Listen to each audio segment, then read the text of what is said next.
नमस्कार. सौज किचनमध्ये तुम्हा सर्वांचं स्वागत आहे. चला तर सुरुवात करूया आजच्या रेसिपीला. इथे मी पालक स्वच्छ धुवून चिरून घेतलेला आहे. कढईमध्ये पाणी टाकून चिरलेला पालक टाकलेला आहे. भिजलेली चणा डाळ टाकलेली आहे. भिजलेले शेंगदाणे टाकलेले आहे. चणा डाळ आणि शेंगदाणे मी दोन्हीही 3 तास भिजत ठेवले होते. ते भाजीमध्ये आता मिक्स करून घेऊ. मिक्स केल्यानंतर त्यात थोडं तेल टाकून आता मिक्सरच्या भांड्यामध्ये लसूण, हिरव्या मिरच्या, शेंगदाणे याचं वाटण तयार करून घेऊ. आता 10-15 मिनिटांनी आपली भाजी शिजत आलेली आहे. ती भाजी शिजली की घोटून घेऊ.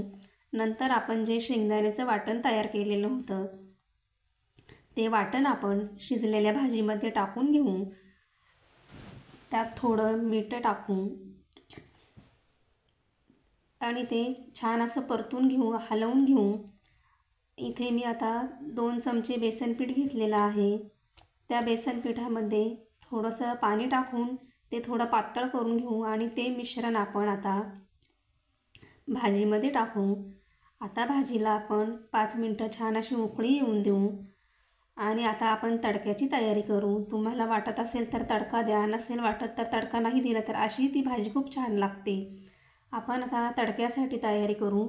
इथे मी तेलामध्ये जिरे, लसूण, सुक्या मिरच्या, लाल सुक्या मिरच्या आणि थोडी हळद टाकलेली आहे.